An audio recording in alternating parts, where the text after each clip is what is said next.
Good evening everyone.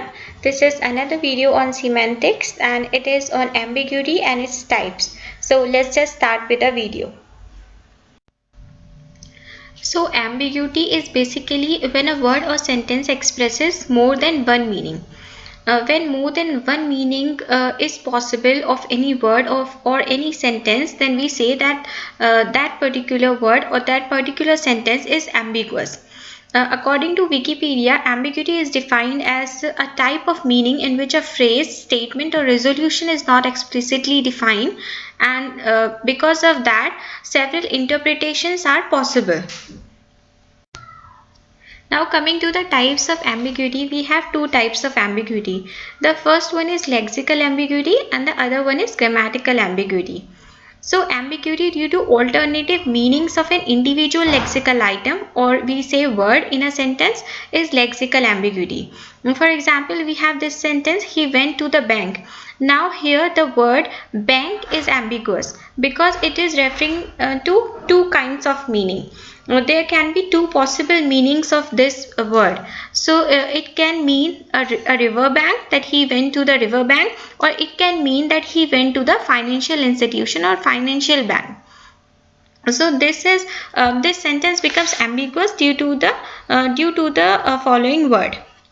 Now, on the contrary, we have grammatical ambiguity. It is any ambiguity due to the structure of the sentence or relation of words in alternative ways. Is grammatical ambiguity. Since this is due to the structure of the sentence, it is also known as structural ambiguity. For example, we have this sentence that the boy saw the man with a telescope. So there are two alternative meanings of this sentence is possible.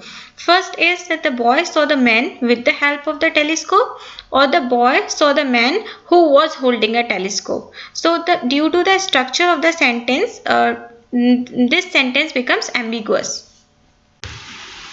Now, whenever we talk of ambiguity or ambiguous sentences or words, we can never miss on this principle, and this principle is the principle of compositionality. It says that the idea that the meaning of an expression is composed of the meaning of its parts. Okay. And also how these parts are combined structurally. For example, a very simple sentence, he is a boy, is composed of the meaning of his parts, that is he, is, are and boy. And also how these are combined structurally means subject, verb, object. If we talk about English, this is a particular structure that this follow. So this is the principle of compositionality.